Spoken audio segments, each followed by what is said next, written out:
जय जगन्नाथ सांग माने तो देखंतु आज आम भिडियो डिस्कसन करवा आपण मानकर OSYS आ सिविल कनेस्टेबल होमगार्ड रो आज आपणकर फिजिकल थिला कि कौन एक्चुअली कौन से सत्यता ता विषय जानिबा आपणकर खूब शीघ्र आसूची फायरमैन रो गोटे 1012 पदवी तो सबकिछि डिटेल्स भिडियो माध्यम डिस्कसन करवा निहाती भाव भिडियो आरंभ शेष पर्यंत देखंतु आ जो मन चैनल प्रथम अच्छा निहाती चैनल को सब्सक्राइब कर रखुँ कहीं सबकिछि लेटेस्ट अपडेट आ जेन्युइन अपडेट आपण मानकु यही चैनल माध्यम मु दिए। ओके तो चलतु डेरी नक आम भिडियो स्टार्ट करवा।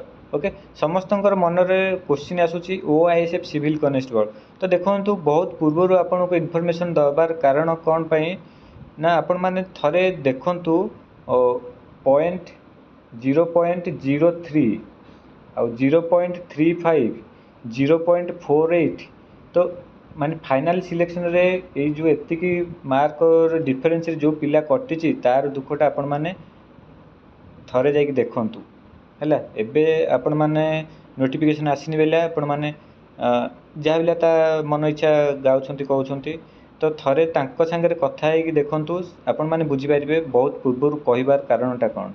तो देखंतु प्रिपरेशन जदि करि थांते तो देखंतु 0.03 रे गोटे पिला कटिची माने आ गोटे पोस्ट जदि रही था से बाटालियन रे हुए तो ये पिलाटी जॉब पाई था भावुंट तो से अनुसार पूर्व सजा करार मूल कारण है यहीटा ही। तो यही समय जदि आपण थे पढ़ीजे ना से आपण जापर दुखटा कौन तो से आपको पूर्व इनफॉरमेशन दूसरी तो डिटेल्स डिस्कसन करवा।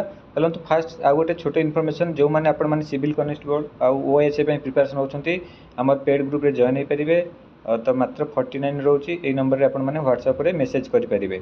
ओके तो देखो आमर 3टी मक टेस्ट सरी आ 10 तारीख ठू कंटिन्यू रहा मक आउ क्लास बहुत जल्दी भी आरंभ होगा जाऊँगी तो क्लासटा या इनक्लूड ना यहाँ केवल आपर मक टेस्ट रो30 ରୁ 50 टार्गेट रही आउ एक्स्ट्रा मटेरियल एथे प्रोवाइड हम।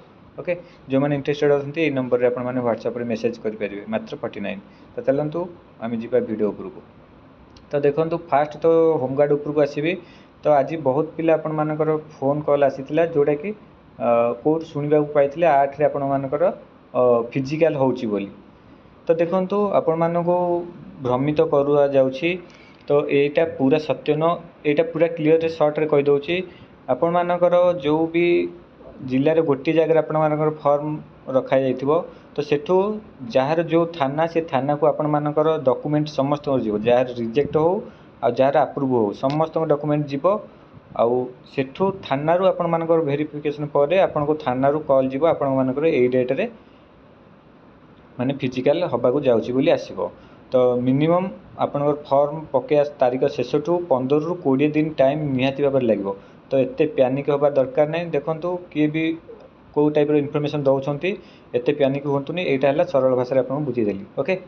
तापर जीवा देखंतु आ गोटे बड़ अपडेट आपण आसूची जोटा कि आपण मानकर फायरमैन मुझे आपको 2 मास तले ये अपडेटा देती बर्तमान ये अपडेटर किसी आपणकर नुआ अपडेट आसी जोटा कि यहाँ बहुत शीघ्र आपण मानकर देखा पाइबे जोटा कि आपणकर फायरमैनटा आपणकर 900 पदवी आउ फायरमैन ड्राइवर आपण मानकर 112टी पदवी आपण माने खूब शीघ्र देखा पाइबे। ओके यही मसरे ना आर मसरे मुझे कहती एप्रिल मास भितर सबकि देखापी पाइबे। तो आपण मानक कहबार उद्देश्य देखंतु सुजोग सबु बेले आसेनी तो निहाती भाव में आपण माने जोरजार प्रिपरेशन करंतु 2025 रे 100 जदि भी डेडिकेटली आपण माने परिश्रम करुथिबे 2025 रे 100% जॉब पाइबे आ नहल नहीं आपण माने सेमिति पिलाइमिंग करुथुए नोटिफिकेशन आसू मु टिके पूर्व जमी कही 0.03 रे आपण मानकर पिला कटिची तो से सिचुएशन रे आपण जदि थरे पड़ीजे आपण माने जीवन दुखटा कौन से ही जानवे तो से समय को जमी न आसू से बहुत पूर्वर भलसे प्रिपरेशन करवा दरकार। तो OISF सिविल कनेस्टेबल आपण मानकर तो बहु पूर्व आपको अपडेट दे दे आसुची एबे आपण माने सबु चैनल रे वर्तमान सिविल उपरे अपडेट पाइले जोटा कि मुख्यमंत्री कहले कि जहाँ भी हो किछि आपण माने सुनिया को पाउछंती तो समस्ते सब चैनल आपण मानकु हेल्प देलेनी सिविल कनेस्टेबल आसुची। तो प्रथम किए कहथिला मु कहथिली सेतेले समस्त कहथिली नाइ सिविल कनेस्टेबल एबे आसीथिला एबे आसीबो नाइ। ओके तो कारण कि ना मु आपनको जेन्युइन अपडेट दिए से टाइप OISF देखंतु एबे केही भी आदरे भी आलोचना करनते हाँ आसीबो कि न आसो एई टाइप रछंती କିନ୍ତୁ ଦେଖିବେ ଆଉ କିଛିଟା ଦିନ ପରେ ସମସ୍ତେ ଆସିକି ୟୁଟ୍ୟୁବ୍ ଚ୍ୟାନେଲ୍ କହିବେ OISF ପୁଣି ଆସିବାକୁ ପାଇଁ ଯାଉଛି, କାହିଁକିନା ଏଇଟା ହେଲା true information. OISF civil constable ଆପଣମାନଙ୍କର 100% ଆସିବା ପାଇଁ ଯାଉଛି। ଆଉ କେବେ ଆସିବ କ'ଣ ଆସିବ ତ କେତେ ଆସିବ ମୁଁ ବହୁତ ଥର ଆପଣଙ୍କୁ ଭିଡ଼ିଓ ମାଧ୍ୟମରେ କହିସାରିଲିଣି, ଆପଣମାନେ ଦେଖି ସାରିଥିବେ। ନିହାତି ଭାବରେ ଆପଣମାନଙ୍କୁ ସଜାଗ କରିବା ପାଇଁ ଭିଡ଼ିଓ ମୁଁ ତିଆରି କରୁଛି। ତ ନିହାତି ଭାବରେ ଯାହାକୁ ଭଲ ଲାଗୁଛି ଲାଇକ୍ କରନ୍ତୁ, ଆଉ ଯାହାକୁ ଏଭଳିଆ ଭିଡ଼ିଓ ପସନ୍ଦ ହେଉନି ସ୍କିପ୍ କରିକି ଯାଆନ୍ତୁ ଅଲଗା ଭିଡ଼ିଓ। କାହିଁକିନା ଦେଖନ୍ତୁ ଆପଣଙ୍କୁ ଇନଫର୍ମେସନ୍ ଦେଇକି ସଜାଗ କରାଇବା ହେଲା ମୋର କାମ।